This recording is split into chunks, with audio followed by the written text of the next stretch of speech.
বাংলাদেশে এত ঘন ঘন ভূমিকম্প কেন হচ্ছে? ছোট ভূমিকম্পগুলো কিসের ইঙ্গিত দিচ্ছে?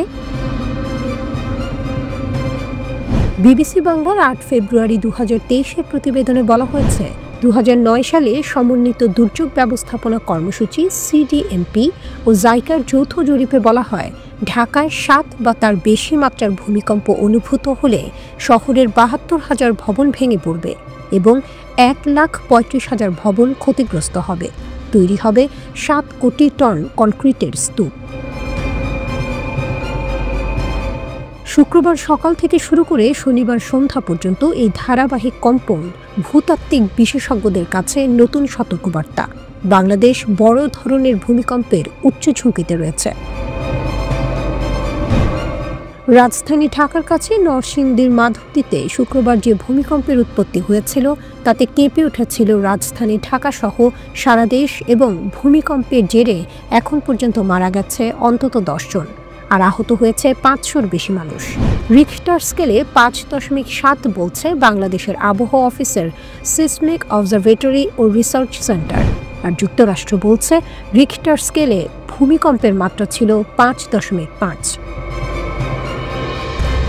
৫.৭ থেকে যদি ৬ মাত্রার ভূমিকম্প হয়, মহাপ্রলয় হবে ঢাকায় এবং দেশের অনেক জায়গায়। ভূমিকম্পে ভবন ধসিত, মানুষ মারা যাবেই, প্রধান বিপদ আসবে আগুন থেকে। সারা শহরের এখানে ওখানে আগুন জ্বলে উঠবে।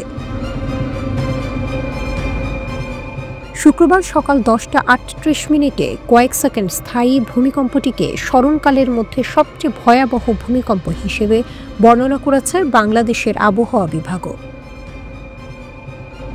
২ দিনে ৪ দফা ভূমিকম্পের ঝাঁকুনির পর আতঙ্কিত ঢাকা পলিটেকনিক ইনস্টিটিউটের জরাজীর্ণ লতিফ ছাত্রাবাস ধসে পড়তে পারে, এমন শঙ্কায় সড়কে রাত কাটানোর সিদ্ধান্ত নেয় শিক্ষার্থীরা। প্রথমে একদিনের জন্য ক্লাস ও পরীক্ষা স্থগিতের সিদ্ধান্ত হলেও ভূমিকম্প নিয়ে আতঙ্কের মধ্যে থাকা শিক্ষার্থীদের কথা বিবেচনায় ঢাকা বিশ্ববিদ্যালয়ে ১৫ দিনের ছুটি ঘোষণা করা হয়েছে। দেশ জুড়ে আতঙ্ক বিরাজ করছে। বিশেষজ্ঞদের মতে এত ছোট ও মাঝারি মাত্রার ভূমিকম্পগুলো একটি বড় ভূমিকম্পের পূর্বাভাস। ভূতাত্ত্বিকরা দীর্ঘদিন ধরেই সতর্ক করে আসছেন যে বাংলাদেশ একটি সক্রিয় প্লেট সীমান্তে অবস্থান করছে, যেখানে যে কোনো সময় বড় ধরনের কম্পন ঘটতে পারে। বিশেষজ্ঞ মত অনুযায়ী বাংলাদেশে বড় ধরনের ভূমিকম্পের প্রধান উৎস দুটো। এর একটি হলো ডাউকি ফল্ট, যা ভারতের শিলং মালভূমির পাদদেশে বাংলাদেশের ময়মনসিংহ, জামালগঞ্জ, সিলেট অঞ্চলে বিস্তৃত, যা প্রায় ৩৫০ কিলোমিটার দীর্ঘ। আরেকটি হলো সিলেট থেকে চট্টগ্রাম, পার্বত্য চট্টগ্রাম, টেকনাফ পর্যন্ত, যা সব মিলিয়ে ইন্দোনেশিয়ার সুমাত্রা পর্যন্ত বিস্তৃত। এই উৎসটিকে খুব ভয়ঙ্কর বলে মনে করেন বিশেষজ্ঞরা। ভূমিকম্প বিশেষজ্ঞদের মতে ২ প্লেটের সংযোগস্থলে শক্তি সঞ্চয় হচ্ছে ৮০০ বছরের বেশি সময় ধরে। সেখানে ৮.২ থেকে ৯ মাত্রার ভূকম্পন তৈরির মতো শক্তি জমা হয়ে আছে বলে বলছেন ঢাকা বিশ্ববিদ্যালয়ের ভূতত্ত্ব বিভাগের সাবেক অধ্যাপক ও ভূমিকম্প বিশেষজ্ঞ সৈয়দ হুমায়ুন আখতার। তিনি জানিয়েছেন, এটা বের হবেই। মাধবদীর ভূমিকম্পের কারণে এখন সামনে সহজেই সেই শক্তি বের হয়ে আসতে পারে, আর সেটি হলে আমাদের ঢাকা নগরের একটি মৃত্যুপুরী হয়ে ওঠার আশঙ্কা আছে।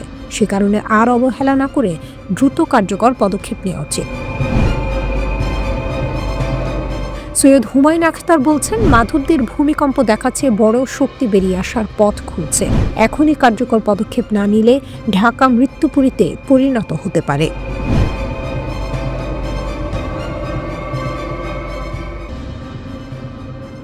বাইরে থেকে দেখলে মনে হবে যেন এক বিশাল গল্ফ বল, কিন্তু কলোরাডো জুড়ে ছড়িয়ে থাকা এই ১০০ ফুট উঁচু গম্বুজগুলোর ভেতরে রয়েছে অত্যন্ত শক্তিশালী সরঞ্জাম। এগুলো এতটাই ক্ষমতাধর যে পৃথিবী থেকে অর্ধেক দূরত্বে হওয়া একটি ক্ষেপণাস্ত্র উৎক্ষেপণও মুহূর্তে ধরে ফেলতে পারে।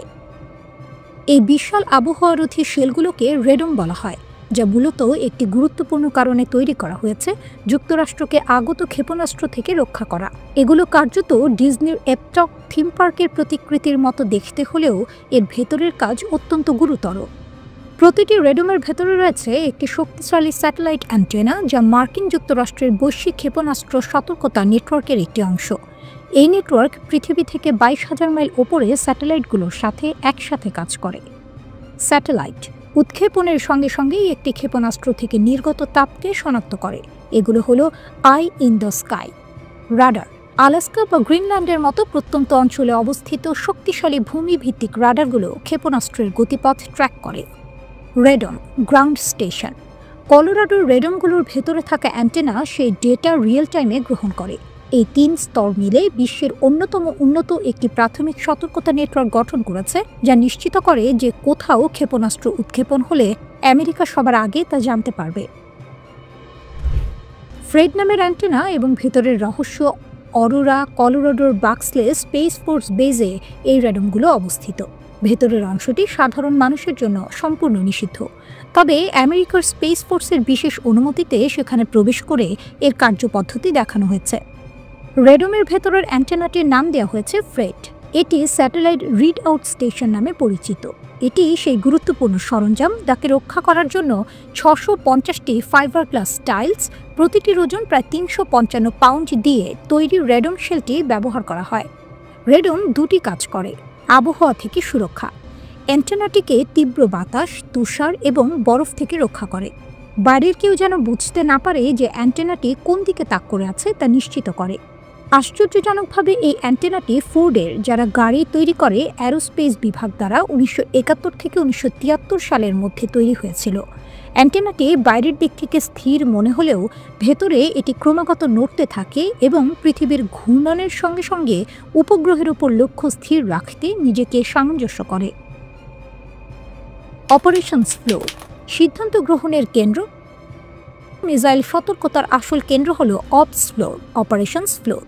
এটি একটি অত্যন্ত শ্রেণীবদ্ধ কক্ষ, যেখানে 24/7 স্পেস ফোর্সের কর্মীরা স্যাটেলাইট এবং রেডম থেকে আসা তথ্য পর্যবেক্ষণ করে। যখনই কোনো ক্ষেপণাস্ত্র উৎক্ষেপণ হয়, অ্যালার্ট প্রথমে এখানেই আসে। প্রতিক্রিয়ার 3টি ধাপ: শনাক্তকরণ, স্যাটেলাইট থেকে পাওয়া তাপের সংকেত অপস ফ্লোরে পৌঁছায়; যাচাইকরণ, ক্ষেপণাস্ত্রের ঘটনাটি আসল নাকি ভুল অ্যালার্ম তা নিশ্চিত করার জন্য কমপক্ষে 2 জন অপারেটর দ্বারা পরীক্ষা করা হয়। এই মানব যাচাই প্রক্রিয়াটি খুবই গুরুত্বপূর্ণ। বিতরণ, ডেটা যাচাই হওয়ার পর তা হোয়াইট হাউস এবং মার্কিন যুক্তরাষ্ট্রের সামরিক ও মিত্র কমান্ডের কাছে সরবরাহ করা হয়। এই ডেটা জনসাধারণের কাছে সতর্কতা বার্তা হিসেবেও পৌঁছানো হয়। সাম্প্রতিক ইতিহাসে, যেমন ইরান ও ইসরায়েলের মধ্যে 12 দিনের যুদ্ধ বা অপারেশন মিডনাইট হ্যামারের সময়, এই স্পেস ফোর্স অপারেটররাই ছিলেন প্রথম যারা ক্ষেপণাস্ত্রের উৎক্ষেপণ শনাক্ত করেছিলেন, যা সামরিক বাহিনী এবং বেসামরিক নাগরিকদের সুরক্ষায় গুরুত্বপূর্ণ ভূমিকা রাখে।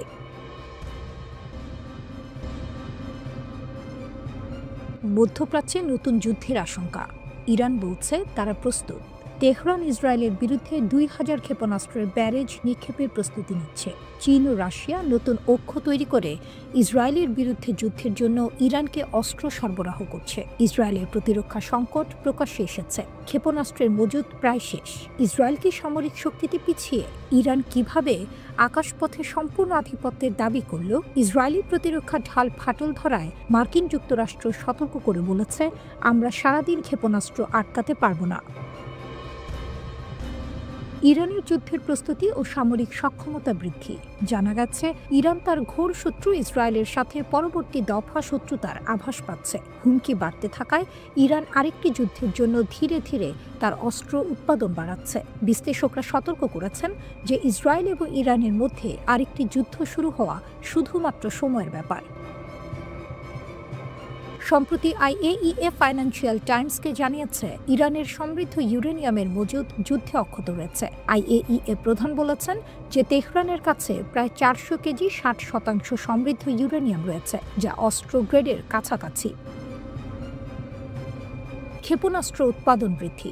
ইন্টারন্যাশনাল ক্রাইসিস গ্রুপের একজন বিশেষজ্ঞ NYT-কে জানিয়েছেন যে ইরানের ক্ষেপণাস্ত্র কারখানাগুলো দিনে 24 ঘন্টা কাজ করছে। আলী ভাইজ বলেছেন, আরেকটি যুদ্ধের ক্ষেত্রে ইরান আশা করছে ইসরায়েলের বিরুদ্ধে একবারে 2000 ক্ষেপণাস্ত্র নিক্ষেপ করবে। 12 দিনের যুদ্ধের সময় ইরান ইসরায়েলের দিকে প্রায় 530 থেকে 550টি ব্যালিস্টিক ক্ষেপণাস্ত্র নিক্ষেপ করেছিল।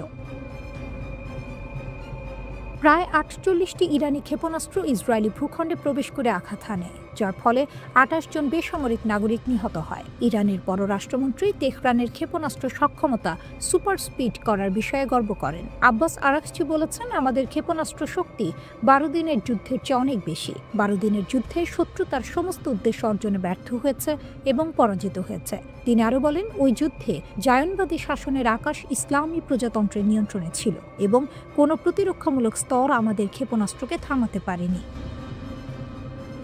চীন ও রাশিয়া কর্তৃক ইরানকে অস্ত্র সরবরাহ CNN রিপোর্ট করেছে, চীন থেকে সোডিয়াম পারক্লোরেটের চালান ইরানে পৌঁছেছে। এই রাসায়নিকটি ইরানের মাঝারি পাল্লার প্রচলিত ক্ষেপণাস্ত্রকে শক্তি যোগানোর প্রধান উপাদান। চীন ইরানকে তাদের HQ-9 এয়ার ডিফেন্স সিস্টেমও সরবরাহ করেছে বলে জানা গেছে এবং রাশিয়া তাদের MiG-29 জেট দিয়েছে। অক্টোবরে ফাঁস হওয়া নথি থেকে জানা যায় যে ইরান মস্কো থেকে ৪৮টি সুখোই Su-35 যুদ্ধ বিমান সংগ্রহ করতে পারে। এক সপ্তাহের যুদ্ধের পর ইসরায়েলের কাছে মাত্র ১২ দিনের প্রতিরক্ষা ক্ষেপণাস্ত্রের মজুদ ছিল বলে রিপোর্ট করা হয়। যুদ্ধের ৫ দিন পর ১৮ জুন একজন সিনিয়র মার্কিন কর্মকর্তা ইসরায়েলের প্রতিরক্ষা সংকটের কথা প্রকাশ করেন। ওই কর্মকর্তা দ্য ওয়াল স্ট্রিট জার্নালকে জানান, ইসরায়েলের অ্যারো সিস্টেমের সরবরাহ কমে আসছিল। Center for Strategic and International স্টাডিজের পরিচালক টম কারাকো বলেন, মার্কিন যুক্তরাষ্ট্র বা ইসরায়েল কেউই সারাদিন বসে ক্ষেপণাস্ত্র ইন্টারসেপ্ট করা চালিয়ে যেতে পারে না। ইসরায়েল সম্প্রতি অ্যারো ইন্টারসেপ্টরের উৎপাদন দ্রুত করার জন্য একটি উৎপাদন চুক্তিতে স্বাক্ষর করেছে। ইরানের পারমাণবিক কৌশল আবার আলোচনায়। দেশটি বর্তমানে সৌদি আরবের কাছে পৌঁছানোর চেষ্টা করছে, কিন্তু কেন এই মুহূর্তে?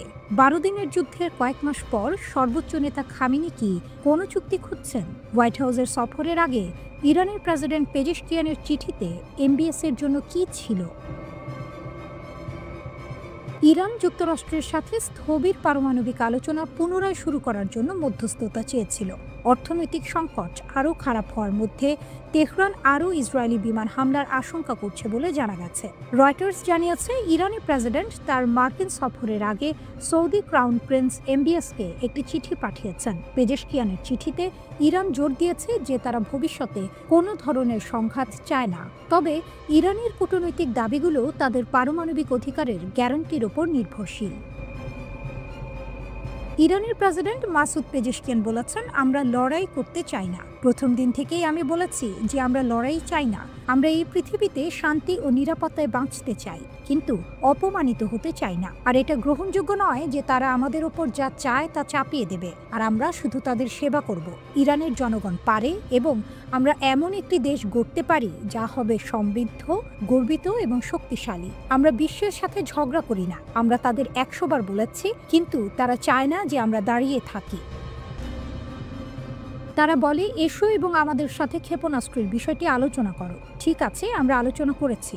এরপর তারা ইসরায়েলকে অস্ত্র সরবরাহ করে যখন তারা আমাদের প্রতিরক্ষার জন্য ক্ষেপণাস্ত্র না রাখার কথা বলে। তারপর যখন খুশি আমাদের বোমা মারে, যেমনটা গাজার জনগণের ক্ষতি করেছে।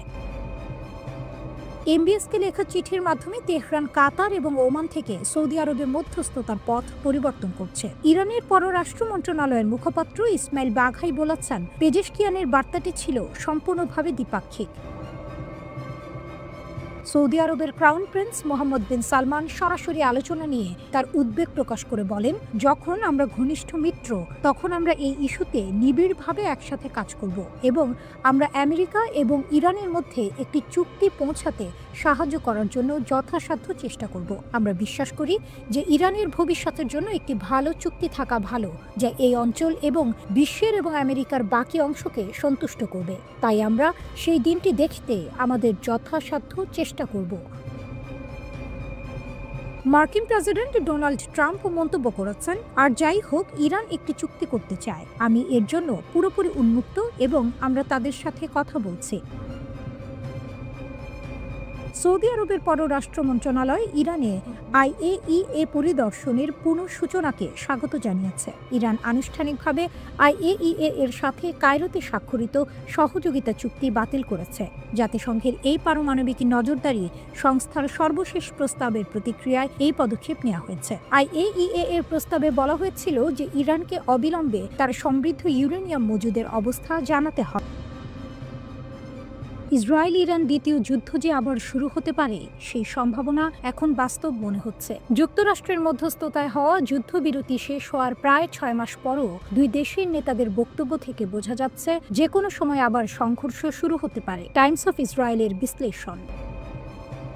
অপারেশন রাইজিং লাইনে বিজয় ঘোষণা করার পরই ইসরায়েলের প্রধানমন্ত্রী বেনিয়ামিন নেতানিয়াহু হুমকি দেন যে ইরান যদি আবার ইউরেনিয়াম সমৃদ্ধকরণ 60% বা তার বেশি পর্যায়ে নিয়ে যায় তাহলে যুদ্ধ পুনরায় শুরু করবে ইসরায়েল। তিনি বলেন, ইরানে কেউ যদি পারমাণবিক প্রকল্প পুনর্গঠন করতে চায় আমরা একই দৃঢ়তা ও শক্তি দিয়ে তা ঠেকাবো। যুদ্ধবিরতির কয়েকদিনের মধ্যেই ইসরায়েলের প্রতিরক্ষা মন্ত্রী ইসরায়েল কাটস বলেন, ইরানকে পারমাণবিক প্রকল্প অগ্রসর হতে দেবে না, তাদের বিমান শক্তি পুনর্গঠন করতে দেবে না এবং দীর্ঘ পাল্লার ক্ষেপণাস্ত্র বিকাশ বন্ধ করতে এনফোর্সমেন্ট নীতি চালু হবে। ইদানিং ইরানের জ্যেষ্ঠ কর্মকর্তারা ইরান ও পশ্চিমা গণমাধ্যমে বলছেন বর্তমান যুদ্ধবিরতি টিকবে না এবং যুদ্ধ আবার শুরু হবে। জুলাইয়ে ইরানের পররাষ্ট্রমন্ত্রী আব্বাস আরাকচি হুঁশিয়ারি দিয়ে বলেন, যুদ্ধবিরতি ভেঙে গেলে ইরান আরও কঠোরভাবে ইসরায়েলকে লক্ষ্যবস্তু করবে। 1 মাস পরে খামেনির সামরিক উপদেষ্টা ইয়াহিয়া রহিম সাফাভি বলেন, ইসরায়েলের সঙ্গে আরেকটি যুদ্ধ যে কোনো সময়ে শুরু হতে পারে। তার ভাষায়, আমরা যুদ্ধবিরতিতে নই, আমরা যুদ্ধের পর্যায়ে আছি। ওই একই মাসে প্রতিরক্ষামন্ত্রী আজিজ নাসিরজাদে বলেন, ইরান এমন উন্নত ব্যালিস্টিক ক্ষেপণাস্ত্র তৈরি করেছে যা যুদ্ধে ব্যবহৃত ক্ষেপণাস্ত্রের চেয়েও শক্তিশালী। তিনি বলেন, সেই ক্ষেপণাস্ত্রগুলো কয়েক বছর আগে তৈরি হয়েছিল। আজ আমাদের কাছে আরও শক্তিশালী ক্ষেপণাস্ত্র আছে এবং জায়নিস্ট শত্রু ভুল করলে আমরা অবশ্যই সেগুলো ব্যবহার করব। ইন্টারন্যাশনাল ক্রাইসিস গ্রুপের আলী ওয়াইজ বলেন, ইসরায়েল কোনো হামলা চালালে ইরান এবার অনেক বেশি জোরালো প্রতিক্রিয়া দেখাবে। ইরানি কর্মকর্তারা তাকে বলেছেন, ক্ষেপণাস্ত্র কারখানাগুলো দিনে 24 ঘন্টা কাজ করছে। যুদ্ধ শুরু হলে ইরান একসঙ্গে 2000 ক্ষেপণাস্ত্র ছুড়ে ইসরায়েলকে চাপে ফেলতে চায়। ওয়াইজ মনে করেন, নতুন যুদ্ধ শিগগিরই শুরু হবে এমন প্রমাণ নেই। তবে তিনি বলেন, ইসরায়েল মনে করছে কাজ এখনো অসম্পূর্ণ, তাই যুদ্ধ পুনরায় শুরু করার কারণ আছে। ফলে ইরানও পরের যুদ্ধের প্রস্তুতি দ্বিগুণ করছে। প্রথম যুদ্ধে ইসরায়েলি আগে আঘাত করেছিল কারণ তারা নিশ্চিত ছিল ইরান অত্যন্ত বিপজ্জনক পর্যায়ে ইউরেনিয়াম সমৃদ্ধ করতে চাইছে। কয়েকদিন পর যুক্তরাষ্ট্র যুদ্ধে যোগ দেয় এবং 3টি পারমাণবিক স্থাপনায় বোমা হামলা চালায়। ইরান তীব্র প্রতিশোধ নেয় 500 এর বেশি ব্যালিস্টিক ক্ষেপণাস্ত্র ও প্রায় 1100 ড্রোন ছুড়ে। এতে 31 ইসরায়েলি নিহত ও 3000-এর বেশি আহত হয়। 2305টি বাড়ি, 2টি বিশ্ববিদ্যালয় ও একটি হাসপাতালে ক্ষতি হয় এবং 13,000-এর বেশি মানুষ বাস্তুচ্যুত হয়। 6 মাস পর ইরান আবার ক্ষেপণাস্ত্র উৎপাদন কেন্দ্রগুলো পুনর্নির্মাণ শুরু করেছে। তারা চীন থেকে প্রয়োজনীয় রাসায়নিক ও সরঞ্জাম কিনছে। রাশিয়া ও চীন থেকে নতুন বিমান প্রতিরক্ষা ব্যবস্থা ও সু-35 যুদ্ধ বিমান কেনার চেষ্টাও চলছে। ইসরায়েল ও যুক্তরাষ্ট্রের আঘাতে ইরানের পারমাণবিক প্রকল্প এখন স্থবির। ফোর্ডো ও নাতানজের সব সেন্ট্রিফিউজ নষ্ট হয়েছে। তবে ইরান এখনও 60% সমৃদ্ধ 440.9 কেজি ইউরেনিয়াম ধরে রেখেছে। থামছে না তেহরান, চলছে গোপন প্রস্তুতি। ইরানকে নিয়ে আন্তর্জাতিক মহলে উদ্বেগ যেন কিছুতেই থামছে না। একদিকে যুদ্ধবিরতি, অন্যদিকে গোপনে চলছে সামরিক শক্তি বাড়ানোর তোড়জোড়। পুরনো একটি গোয়েন্দা তথ্য সামনে আসায় পরিস্থিতি আরও ঘোরালো হয়েছে। জাতিসংঘের নিষেধাজ্ঞা উপেক্ষা করে ইরান চীন থেকে গোপন পথে সংগ্রহ করছে ব্যালিস্টিক মিসাইল তৈরির কাঁচামাল। গোয়েন্দা রিপোর্টে বড় সড় ফাঁস, চীন থেকে আসছে বিশেষ জ্বালানি। সম্প্রতি কয়েকটি নির্ভরযোগ্য গোয়েন্দা রিপোর্টে দাবি করা হয়েছে চীন থেকে ইরানের বন্দর আব্বাসে সন্দেহজনক চালানের একটি গোপন নেটওয়ার্ক তৈরি হয়েছে। এই চালানে রয়েছে সোডিয়াম পারক্লোরেট নামের একটি কঠিন জ্বালানি উপাদান, যা রকেট এবং ব্যালিস্টিক মিসাইল তৈরির অপরিহার্য কাঁচামাল। জানা গেছে এই চালানটি আন্তর্জাতিক নজরদারির বাইরে গোপনে পাঠানো হয়েছে বলে ধারণা ইসরায়েলের। বিষয়টি স্পষ্টতই ইঙ্গিত দিচ্ছে ইরানের মিসাইল কর্মসূচি কেবল থেমে নেই, বরং আরও দ্রুতগতিতে সম্প্রসারিত হচ্ছে। তারা ভারতের চেয়েও শক্তিশালী, তেহরানের আত্মবিশ্বাসী হুঙ্কার। যদিও ইরান যুদ্ধবিরতি কার্যকর রেখেছে, কিন্তু দেশটির শীর্ষ কর্মকর্তাদের কথায় যুদ্ধমদেহী মনোভাব স্পষ্ট। শীর্ষ কর্মকর্তারা সম্প্রতি আরও কঠোর ভাষায় আত্মবিশ্বাস দেখাচ্ছেন। পররাষ্ট্রমন্ত্রী আব্বাস আলী তিনি দাবি করেছেন ইরাকের অস্ত্র ভান্ডার এখন ভারতের চেয়েও বহুগুণ শক্তিশালী। প্রতিরক্ষামন্ত্রী রাজনাথ তিনি একই সুরে বলেছেন ইরানের প্রতিরক্ষা শিল্পের গুণগত ও পরিমাণগত উভয় ক্ষেত্রেই বড় অগ্রগতি হয়েছে। নতুন মিসাইল উৎপাদন দ্রুত বাড়ছে বলেও ইঙ্গিত দেন তিনি। তাদের মতে এসব বক্তব্য কেবল বাহাদুরি নয়, এর পেছনে রয়েছে স্পষ্ট রাজনৈতিক বার্তা। দেশের ভেতরের সংকট সত্ত্বেও রাষ্ট্রকে শক্তিশালী দেখানোর চেষ্টা করছে তেহরান। মিসাইল নেটওয়ার্ক, চীন ইরান গোপন লেনদেনের জালে। এই প্রথম নয়, এর আগেও চীন ইরান গোপন সহযোগিতা নিয়ে তথ্য প্রকাশ হয়েছিল। এই বছর আগেও যুক্তরাষ্ট্রের নিষেধাজ্ঞার আওতায় থাকা জেরান নামে একটি কার্গো জাহাজ চীন থেকে এখানে পৌঁছেছিল। জাহাজটি আগে থেকেই সামরিক পণ্য পরিবহনের সঙ্গে যুক্ত বলে অভিযোগ রয়েছে। বিশেষজ্ঞরা মনে করছেন মিসাইল উপকরণ সংগ্রহের জন্য ইরান চীন লেনদেন একটি মারাত্মক নেটওয়ার্কে পরিণত হয়েছে। নজরদারির বাইরে গেলে বাড়বে আঞ্চলিক ঝুঁকি। বরাবরই আন্তর্জাতিক বিধিনিষেধ উপেক্ষা করেছে তেহরান। বিশেষ করে ব্যালিস্টিক মিসাইল উন্নয়ন ছিল তাদের প্রধান লক্ষ্য। ন্যাশনাল ইন্টারেস্ট বলছে সাম্প্রতিক যুদ্ধের পর বিশাল ভান্ডার পুনর্গঠনে বিশেষ জোর দিচ্ছে দেশটি। ইসরায়েলের বিরুদ্ধে যুদ্ধে ইরান ব্যবহার করেছিল অত্যাধুনিক মিসাইল। এইসব মিসাইলের পাল্লা ও নির্ভুলতা দুইই ছিল বেশি। বিশেষজ্ঞরা মনে করেন ইরানের মিসাইল কর্মসূচি নজরদারির বাইরে গেলে আঞ্চলিক নিরাপত্তা ঝুঁকি আরও বাড়বে। ভূগর্ভস্থ টানেল, শত্রুকে ভয় দেখানোর নতুন কৌশল। তেহরানের সামরিক প্রস্তুতি এখন প্রকাশ্যেও আসছে। 2025 সালে আইসিসি বারবার তাদের ভূগর্ভস্থ জল ঘাঁটির ভিডিও প্রকাশ করেছে। এই প্রচার ভিডিওতে দেখানো হয়েছে বিশাল টানেল নেটওয়ার্ক ও গুদাম ঘর। এর উদ্দেশ্য একটাই, শত্রুদের ভয় দেখানো এবং নিজেদের মনোবল বাড়ানো। সবচেয়ে উদ্বেগের বিষয় হলো তেহরান শুধু নিজের জন্য অস্ত্র বানাচ্ছে না, হামাস, হিজবুল্লাহ ও ইয়েমেনের সশস্ত্র বিদ্রোহীদের মতো আঞ্চলিক মিত্র গোষ্ঠীগুলোকেও অস্ত্র, অর্থ ও প্রশিক্ষণ দিয়ে যাচ্ছে। এই প্রক্সি ওয়ার এর আঞ্চলিক কৌশল মধ্যপ্রাচ্যের উত্তেজনাকে আরও বাড়িয়ে দিচ্ছে। বিশেষজ্ঞরা সাবধান করে বলেছেন ইরানের এই গোপন সম্প্রসারণ ভবিষ্যতে আর একটি বড় সংঘাতের পথ খুলে দিতে পারে। ইসরায়েলি সেনার বিরুদ্ধে ইরানের হয়ে গুপ্তচর বৃত্তির অভিযোগ। চাঞ্চল্য, মধ্যপ্রাচ্যে ইসরায়েলের অভ্যন্তরে আবারও তেহরানের গোয়েন্দা কার্যকলাপের জাল ধরা পড়েছে। ইসরায়েলি কর্তৃপক্ষ বৃহস্পতিবার জানিয়েছে গত মাসে গ্রেফতার হওয়া 22 বছর বয়সী এক ইসরায়েলি সেনার বিরুদ্ধে ইরানের গোয়েন্দা সংস্থার পক্ষে গুপ্তচর বৃত্তির কাজ করার অভিযোগ আনা হয়েছে। এটি ইসরায়েলের সামরিক ও নিরাপত্তা মহলে গভীর উদ্বেগ সৃষ্টি করেছে। সেনার বিরুদ্ধে গুরুতর অভিযোগ। ইসরায়েলের অভ্যন্তরীণ নিরাপত্তা সংস্থা শিন বেত এবং পুলিশের যৌথ বিবৃতিতে বলা হয়েছে রাফায়েল রিউভেনি নামে এই সেনা সদস্য ইরানি গোয়েন্দা এজেন্টদের সাথে যোগাযোগ রেখে চলতেন এবং তাদের নির্দেশনায় জেনে বুঝে কাজ করতেন। বিবৃতি অনুযায়ী রিউভেনির বিরুদ্ধে বিদেশি এজেন্টের সাথে যোগাযোগ রাখা এবং ইরানকে তথ্য সরবরাহ করার অভিযোগ আনা হয়েছে। সামরিক ঘাঁটির তথ্য থেকে পার্কের ভিডিও, রিউভেনির গুপ্তচর বৃত্তি। রাষ্ট্রের অ্যাটর্নি অফিসের প্রকাশিত একটি পৃথক বিবৃতিতে রিউভেনির কার্যকলাপের বিস্তারিত বর্ণনা দেওয়া হয়েছে। রিউভেনি যে কাজগুলো করতেন তার মধ্যে ছিল একটি পার্কের ভিডিও করা, একটি বাস স্টপকে নথিভুক্ত করা এবং একটি শপিং মলের ভেতরের গতিবিধি রেকর্ড করা। অস্ত্রের খোঁজ। একবার তাকে তেল আবিবের দক্ষিণে অবস্থিত রিশন রেজিয়ন শহরে পাঠানো হয়েছিল এই পরীক্ষা করার জন্য যে একটি নির্দিষ্ট স্থানে লুকানো হ্যান্ডগানটি আসল নাকি খেলনা।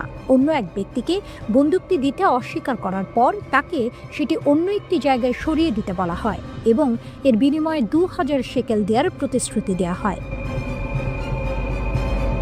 সামরিক তথ্যের আদান প্রদান। রিউভেনি তার সামরিক ঘাঁটির জনবল এবং জরুরি অবস্থার পদ্ধতি সহ বিস্তারিত তথ্য সরবরাহ করেছিলেন। তিনি অপারেটিভকে প্রতিশ্রুতি দিয়েছিলেন যে ঘাঁটি যদি যুদ্ধের জন্য প্রস্তুত হয় তবে তিনি তার সর্বশেষ খবর জানাবেন। অন্যান্য কাজ। পরবর্তীতে তাকে সম্ভাব্য নিয়োগের জন্য অন্যান্য ব্যক্তিদের সম্পর্কে তথ্য সরবরাহ করতে এবং একটি ক্যাফে থেকে একটি সিম কার্ড নিয়ে আসতে বলা হয়েছিল, যদিও তিনি সেটি খুঁজে পেতে ব্যর্থ হন। রাষ্ট্রের অ্যাটর্নি অফিস জানিয়েছে ইরানি অপারেটিভ একটি ডিজিটাল ওয়ালেটের মাধ্যমে রিউভেনিকে মোট প্রায় $2700 হস্তান্তর করেছিল। ইরানের শক্তির ইঙ্গিত। বারবার ইসরায়েলি গুপ্তচর বৃত্তির ঘটনা। এক সপ্তাহেই এই নিয়ে দ্বিতীয়বার কোনো ইসরায়েলির বিরুদ্ধে ইরানের হয়ে গুপ্তচর বৃত্তির অভিযোগ আনা হলো। এর আগে এক ব্যক্তির বিরুদ্ধে ইরানি গোয়েন্দাদের জন্য তথ্য সংগ্রহের অভিযোগ আনা হয়েছিল, যার মধ্যে বিমান বাহিনীর ঘাঁটির একজন রিজার্ভিস্ট তার বান্ধবীর কাছ থেকে সংগৃহীত তথ্যও ছিল। তেহরান সামরিক, বেসামরিক এবং এমনকি গোয়েন্দা স্তরেও ইসরায়েলের অভ্যন্তরে তাদের প্রভাব বিস্তার করতে বদ্ধপরিকর। একজন সক্রিয় ইসরায়েলি সেনাকে নিজেদের কাজে লাগাতে পারাটা ইরানের গোয়েন্দা সংস্থার একটি বড় সাফল্য, যা ইসরায়েলের নিরাপত্তার জন্য গভীর উদ্বেগের জন্ম দেয়। ইরানের ব্যালিস্টিক শক্তি বৃদ্ধি, নতুন সংঘাতের আশঙ্কা। ইসরায়েলের গণমাধ্যম i24 এর বরাত দিয়ে পশ্চিমা কর্মকর্তারা সম্প্রতি এক গুরুতর তথ্য প্রকাশ করেছে। তাদের দাবি, ইরান গোপনে তাদের ব্যালিস্টিক মিসাইল সক্ষমতা পুনরুদ্ধারে বড় ধরনের বিনিয়োগ করছে, আর এই সামরিক তোড়জোড়ি ইসরায়েলের সঙ্গে তেহরানের নতুন করে যুদ্ধের ঝুঁকি বাড়িয়ে দিচ্ছে। পারমাণবিক নয়, মিসাইলই তেহরানের প্রধান অগ্রাধিকার। পশ্চিমা কর্মকর্তারা মনে করছেন, ইরান এখন পারমাণবিক কর্মসূচির চেয়েও তাদের ব্যালিস্টিক মিসাইল ভান্ডার পুনর্গঠনকে বেশি জরুরি মনে করছে। তাদের মতে, জাতীয় নিরাপত্তার জন্য এটিকে অত্যাবশ্যক বলে মনে করছে তেহরান। একটি পশ্চিমা সূত্রের বক্তব্য ছিল খুবই তাৎপর্যপূর্ণ। ভুল গণনার এবং নতুন সংঘাতের ভয় তৈরি হয়েছে, কারণ ইসরায়েলের মতোই ইরানও মনে করে যে তার একটি অস্তিত্বের হুমকির মুখে পড়েছে। তবে একটি গুরুত্বপূর্ণ টুইস্ট রয়েছে। 12 দিনের যুদ্ধে ইসরায়েল ইরানের গুরুত্বপূর্ণ প্ল্যানেটারি মিক্সার অবকাঠামো ক্ষতিগ্রস্ত করেছিল। এর ফলে কর্মকর্তাদের ধারণা, ইরানের নতুন উৎপাদিত মিসাইলগুলো সম্ভবত আগের মতো তীব্র নির্ভুলতা বজায় রাখতে পারবে না। লক্ষ্য, ইসরায়েলি প্রতিরক্ষা ভেদ করা। ইরানের সামরিক কৌশল এখন পাল্টে গেছে। কর্মকর্তারা জানিয়েছেন, তেহরান এই সিদ্ধান্তে উপনীত হয়েছে যে ইসরায়েলের উন্নত প্রতিরক্ষা ব্যবস্থাকে ভেদ করতে হলে তাদের বিপুল পরিমাণে মিসাইল মজুত করতে হবে। অর্থাৎ সংখ্যার জোরে প্রতিরক্ষা ব্যবস্থাকে পরাস্ত করার পরিকল্পনা করছে তারা। এর পাশাপাশি ইয়েমেনের হুথি বিদ্রোহীরা ইসরায়েলের ড্রোন হামলা আরও বাড়িয়ে দিতে পারে বলেও সতর্ক করেছেন কর্মকর্তারা। এটি ইরানের প্রক্সি যুদ্ধের কৌশলগত অংশ। স্যাটেলাইট বিশ্লেষণ এই পুনর্গঠনের ইঙ্গিত দিচ্ছে। অ্যাসোসিয়েটেড প্রেসের প্রকাশিত ছবিতে দেখা গেছে, যুদ্ধের সময় আঘাতপ্রাপ্ত মিসাইল উৎপাদন সাইটগুলোতে পুনর্নির্মাণের কাজ চলছে। যদিও বিশেষজ্ঞরা বলছেন, তারা এখনও বড় কোনো কঠিন জ্বালানি মিক্সারের চিহ্ন দেখেননি, যা এই কর্মসূচির একটি অত্যন্ত গুরুত্বপূর্ণ উপাদান। উভয় পক্ষের জন্য ভয়াবহ পরিণাম। যদি সত্যিই নতুন করে সংঘাত শুরু হয়, তবে উভয় পক্ষের ক্ষয়ক্ষতি হবে চরম। কর্মকর্তারা কঠোরভাবে সতর্ক করেছেন, ইরানিরা জানে যে তারা যদি আক্রমণ করে, তবে ইসরায়েল ব্যাপক ও সর্বাত্মক পাল্টা আক্রমণ চালাবে। ইরানিরা তেল আবিবের আকাশচুম্বী অট্টালিকা গুঁড়িয়ে দেবে, আর তেহরানেও চরম ধ্বংসযজ্ঞ নামবে। সাম্প্রতিক সপ্তাহগুলোতে ইসরায়েলি কর্মকর্তা এবং পশ্চিমা সরকারগুলো বারবার আরেকটি সংঘাতের সম্ভাবনার কথা বলছেন। এমনকি মাত্র 2 সপ্তাহ আগে এই ইসরায়েলি নিরাপত্তা কর্মকর্তা জানিয়েছিলেন, সামরিক বাহিনী এমন একটি সংঘাতের জন্য প্রস্তুত হচ্ছে যা 12 দিনের থেকেও দীর্ঘস্থায়ী হতে পারে। i24কে দেওয়া সাক্ষাৎকারে সূত্রগুলো আরও একটি বিস্ফোরক তথ্য দিয়েছে। ইসরায়েল ইরানের শাসক পরিবর্তনের চেষ্টা করতে পারে, তবে এক্ষেত্রে তারা যুক্তরাষ্ট্রের সমর্থন পাবে কিনা তা এখনও নিশ্চিত নয়। সব মিলিয়ে ইরানের সামরিক সক্ষমতা পুনরুদ্ধারের এই গোপন উদ্যোগ ইসরায়েলের উত্তেজনা চরমে পৌঁছে দিয়েছে।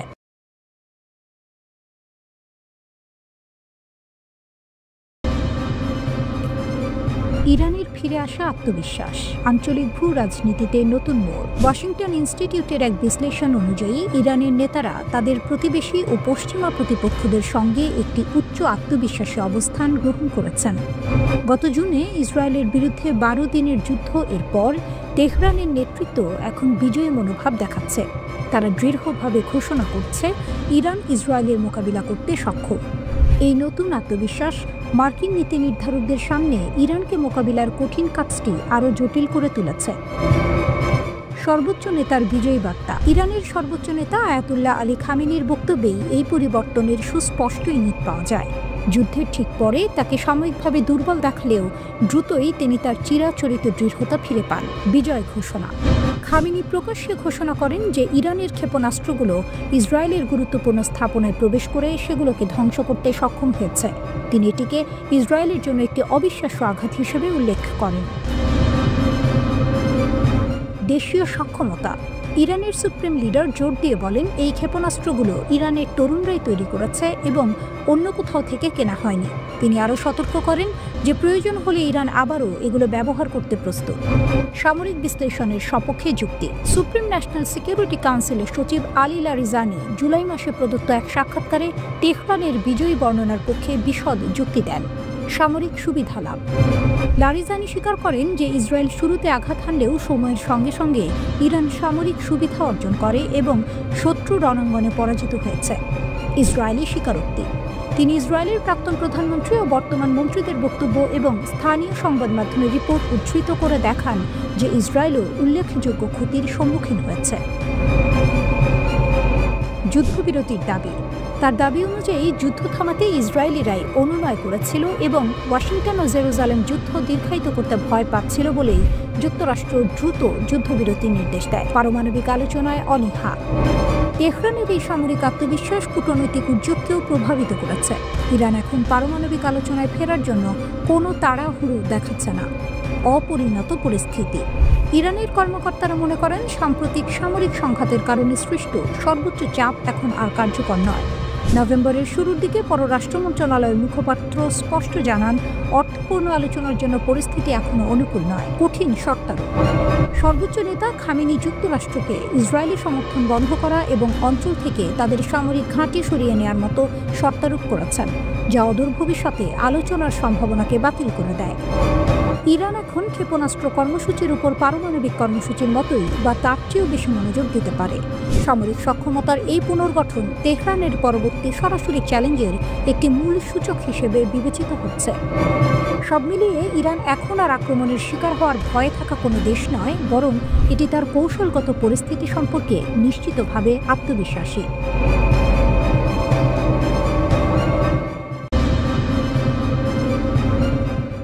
রাশিয়া ঘোষণা করেছে যে তারা ব্রিটিশ তৈরি স্টর্ম শ্যাডো ক্রুজ মিসাইল মাঝ আকাশেই ধ্বংস করেছে। মস্কো বলছে এগুলোকে ভূপাতিত করার মাধ্যমে তারা কিয়েভের প্রতিরক্ষা ব্যবস্থায় বড় ধাক্কা দিয়েছে। রাশিয়ার দাবি এটি তাদের আকাশ প্রতিরক্ষার শক্তি ও প্রস্তুতির একটি প্রমাণ। একই সঙ্গে পুতিনের বাহিনী ইউক্রেনের সামরিক গুদামে পাল্টা হামলা চালিয়েছে। রাশিয়ার সেনারা বলছে এই অপারেশনগুলো ছিল অত্যন্ত তীব্র এবং সুপরিকল্পিত। আর এই সব ঘটনা ঘটছে এমন এক সময় যখন যুক্তরাষ্ট্রের পরিকল্পনা নিয়ে মস্কো শক্ত অভিযোগ করছে যে ওয়াশিংটন নাকি কিয়েভের সার্বভৌমত্ব কেড়ে নেওয়ার চেষ্টা করছে। রাশিয়া আরও দাবি করেছে যে তারা 4টি ব্রিটেন নির্মিত স্টর্ম শ্যাডো মিসাইল ভূপাতিত করেছে। মস্কো আবার জানায় মাত্র 24 ঘন্টায় তারা ইউক্রেনের 119টি ড্রোন ধ্বংস করেছে। রাশিয়ার মতে এটি তাদের উন্নত নজরদারি, রাডার নেটওয়ার্ক এবং আকাশ প্রতিরক্ষা ব্যবস্থার সফলতার আরেকটি উদাহরণ। রাশিয়ার বাহিনী ইউক্রেনের যে জ্বালানি অবকাঠামো সামরিক উদ্দেশ্যে ব্যবহৃত হচ্ছে সেসব স্থাপনাতেও হামলা চালিয়েছে। রুশ প্রতিরক্ষা মন্ত্রণালয় জানিয়েছে তারা 2টি হিমার্স লঞ্চ সিস্টেম ধ্বংস করেছে। পাশাপাশি ইউক্রেনের লজিস্টিক কেন্দ্র ও সামরিক গুদামেও হামলা বাড়িয়েছে মস্কোর বাহিনী। রাশিয়ার ভোস্তক গ্রুপ বলেছে তারা জাপোরিঝিয়া অঞ্চলের ভেসেলওয়ে নামক বসতি নিজেদের নিয়ন্ত্রণে নিয়েছে। পুতিনের বাহিনী দাবি করছে বিভিন্ন ফ্রন্টে ইউক্রেনীয় সেনাদের বড় ধরনের ক্ষয়ক্ষতি হয়েছে। মস্কো বলছে তাদের সেন্ট্রো ব্যাটল গ্রুপ একদিনেই প্রায় 400 ইউক্রেনীয় সেনাকে হত্যা করেছে। আবার জাপাদ ব্যাটল গ্রুপ জানিয়েছে তারা 230 জনের বেশি ইউক্রেনীয় সার্ভিস মেম্বারকে নির্মূল করেছে। ভোস্তক গ্রুপের দাবি তাদের অপারেশনে 250-এর বেশি ইউক্রেনীয় সৈন্য নিহত হয়েছে। সেভার ব্যাটল গ্রুপও বলেছে তারা প্রায় 250 ইউক্রেনীয় সেনাকে নির্মূল করেছে। রাশিয়ার এসব দাবি মূলত তারা দেখাতে চাইছে যে যুদ্ধক্ষেত্রে তাদের শক্তি ও নিয়ন্ত্রণ ক্রমশ বাড়ছে। এদিকে অ্যাসোসিয়েটেড প্রেস জানিয়েছে ইউক্রেনের প্রেসিডেন্ট জেলেনস্কির জন্য সপ্তাহটি খুবই কঠিন কেটেছে। দেশে বড় দুর্নীতির কেলেঙ্কারির কারণে তিনি অভ্যন্তরীণ চাপের মুখে আছেন, আর বাইরে থেকে চাপ বাড়ছে, কারণ যুক্তরাষ্ট্র তাকে রাশিয়ার সঙ্গে তৈরি একটি শান্তি পরিকল্পনা দিয়েছে যেখানে কিয়েভের জন্য খুবই প্রতিকূল শর্ত রয়েছে। এখন জেলেনস্কির রাজনৈতিক দল তাকে তার দীর্ঘদিনের চিফ অফ স্টাফ আন্দ্রি ইয়ারমাককে বরখাস্ত করার জন্য চাপ দিচ্ছে। ইয়ারমাক ইউক্রেনে খুব বিতর্কিত ব্যক্তি, অনেকে তাকে ইউক্রেনের ভাইস প্রেসিডেন্ট পর্যন্ত বলেন, কারণ তিনি দেশের অভ্যন্তরীণ ও বৈদেশিক নীতিতে অত্যন্ত প্রভাবশালী। এদিকে দুর্নীতি বিরোধী সংস্থাগুলো $100 মিলিয়ন আত্মসাতের একটি কেলেঙ্কারি ফাঁস করেছে, যেখানে জেলেনস্কির ঘনিষ্ঠ কর্মকর্তারাও জড়িত। সমালোচকরা বলছেন, পশ্চিমা মিত্রদের কাছে তার বিশ্বাসযোগ্যতা ফিরিয়ে আনতে তিনি আরও কঠোর পদক্ষেপ নিতে পারে। তার উপর যুক্তরাষ্ট্রের ট্রাম্প প্রশাসন যে 28 দফা শান্তি পরিকল্পনা দিয়েছে, তাতে দনবাস অঞ্চলের কিছু এলাকা ছেড়ে দেওয়ার শর্ত এবং ইউক্রেনের সামরিক শক্তি দুর্বল করার দাবি রয়েছে। জেলেনস্কি বলছেন, এই শর্তগুলো অন্যায় এবং দেশের সংবিধানের পরিপন্থী।